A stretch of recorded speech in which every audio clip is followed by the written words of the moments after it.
السلام علیکم ورحمۃ اللہ وبرکاتہ۔ لاکھوں کروڑوں درود و سلام جناب محمد صلی اللہ علیہ وآلہ وسلم اور ان کے پیارے گھرانے پر۔ آج نا ایک پرسنالٹی ہیں جو کہ نا نوجوانوں میں بہت زیادہ انفلوئنس رکھتی ہیں، تو انہوں نے نا ایک بات کی، وہ میرے سامنے آئی نا، اس سے مجھے بہت دکھ ہوا۔ میں ان کا نام نہیں لوں گا، اس سے یہ ہوتا ہے کہ یہ امپریشن پڑتا ہے کہ شاید یہ بندہ نا ان کا نام لے کر، اس پرسنالٹی کا نام لے کر نا خود فیم حاصل کرنا چاہتا ہے۔ تو اس کے الفاظ سے یہ اس کو سننے والے نا، اس پرسنالٹی کو فالو کرنے والے خود سمجھ جائیں گے۔ اس نے کہا تھا کہ پاکستان جیسے دن بہ دن بدترین صورت میں جاتا جا رہا ہے نا، تو اب پاکستان میں رہنے کا کوئی جواز نہیں بنتا۔ اب یہی جواز بنتا ہے کہ پاکستان سے زندہ بھاگ۔ انہوں نے ایک نعرہ دیا اور نیریٹو دیا نوجوانوں کو، اور مجھے بڑا دکھ ہوا۔ میں نے کہا یار، نوجوان آپ کو بہت سنتا ہے اور آپ کی بات کو فالو بھی کرتا ہے، یہ کیا میسج دے رہے ہو کہ پاکستان سے زندہ بھاگ؟ مطلب حالات خراب ہو گئے ہیں، تو اس کا مطلب ہے کہ آپ یہاں پر کچھ بھی نہیں کر سکتے۔ آپ کو بنی بنائی چیز چاہیے، اس میں پینٹنگ ہو، اس میں رنگ بھرنے ہیں آپ نے صرف۔ وہ بھائی یہی تو اصل ٹائم ہے کام کرنے کا، جب بالکل بیڑا غرق ہوا ہو معاشرے کا، پھر جا کے آپ دین کا کام کریں یا کسی بھلائی کا، پھر جا کے اس کا آؤٹ پٹ آتا ہے۔ جناب ابو بکر و عمر جیسی پرسنالٹیز کبھی دوسرے سیناریوں میں نہیں آتی۔ وہ زمانے جو عرب کا زمانے جاہلیت تھا، اس میں وہ پیدا ہوتی ہیں۔ اس قسم کی جو بڑی پرسنالٹیز ہوتی ہیں وہ ہمیشہ برے حالات میں پیدا ہوتی ہیں۔ تو اس وقت پاکستان برے حالات میں ہے، تو آپ کو کیا بنا بنایا پاکستان چاہیے؟ اس میں آپ نے رنگ بھرنے ہیں؟ یہ پاکستان کو اس وقت آپ کی ضرورت ہے، ایسے لوگوں کی ضرورت ہے جو کہ یوتھ کو بجائے اس کے بدزن کر کے پاکستان سے زندہ بھاگ، ان کو موٹیویٹ کریں کہ بھائی وہ عرب کا زمانہ بھی تو تھا جب جاہلیت کا دور تھا، اس میں سے اللہ پاک نے ایک لیڈر ان کو دیا، محمد صلی اللہ علیہ وآلہ وسلم، اور اس کے بعد اس میں سے ابو بکر و عمر رضوان اللہ اجمعین علیہ السلام جیسی پرسنالٹیز ابھر کے آئیں۔ اور کتنی پرسنالٹیز ابھری وہ عرب کے جاہلیت کے زمانے سے ابھری ہیں۔ تو یہ سیم اسی سیناریو کو دیکھ لیں تو اس وقت پاکستان کا بھی اگر بیڑا غرق ہوا پڑا ہے تو اس کو کس نے ٹھیک کرنا ہے؟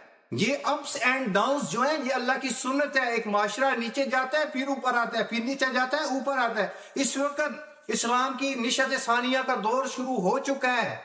آپ اس بات کو پلے باندھ لیں کہ جو سیناریوز اور جو پروفیسیز نبی صلی اللہ علیہ وآلہ وسلم نے کی تھیں، پہلے خلافت راشدہ علی منہاج النبوہ، اس کے بعد کاٹ کھانے والی ملوکیت، اس کے بعد جابرانہ حکومت، اور اس کے بعد پھر دوبارہ خلافت راشدہ علی منہاج النبوہ، جو کہ جناب امام مہدی علیہ السلام کے قیادت میں مسلمانوں نے جنگ لڑ کے خلافت کو قائم کرنا ہے۔ وہ دور آنے والا ہے، ہم نہیں، ہماری اگلی نہیں، اس سے اگلی نسل لازمی اس میں انشاءاللہ تعالی مستفید ہوگی۔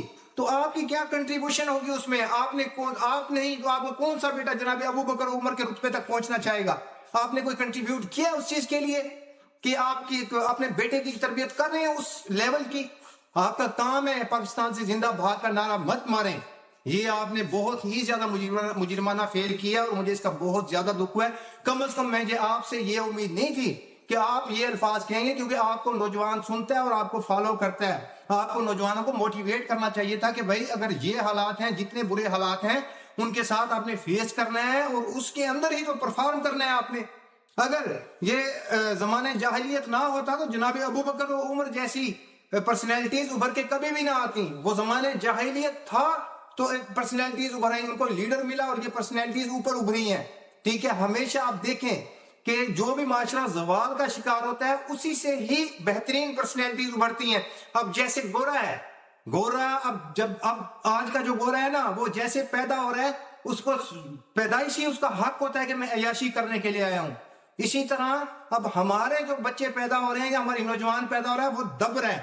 اب یہیں سے اب اللہ کی جو سنت ہے، دوبارہ اپنے اس سائیکل جو ہے وہ چلے گا دوبارہ، اور یہیں سے دوبارہ ہمارا معاشرہ اپ گریڈ ہوگا۔ اب اس کو کیوں نہیں سمجھ رہے آپ؟ پاکستان سے زندہ بھاگ کا نعرہ کیوں لگا رہے ہیں؟ یہاں رہ کر آپ وہ چیز کروائیں، نوجوانوں کو موٹیویٹ کرنے کی بجائے آپ ڈی موٹیویٹ کر رہے ہو۔ یار کوئی خدا کا خوف کرو۔ مجھے بڑا دکھ ہوا آپ کی یہ بات سن کر کہ آپ سے تو مجھے بہت زیادہ موٹیویشن کی توقع تھی کہ آپ موٹیویٹ کرو گے نوجوانوں کو اس معاملے میں، لیکن آپ نے اس معاملے میں مجھے بہت زیادہ شرمندہ کیا۔ یوں سمجھ شرمندہ کیا، کیونکہ میں خود آپ سے بہت زیادہ انسپائر تھا۔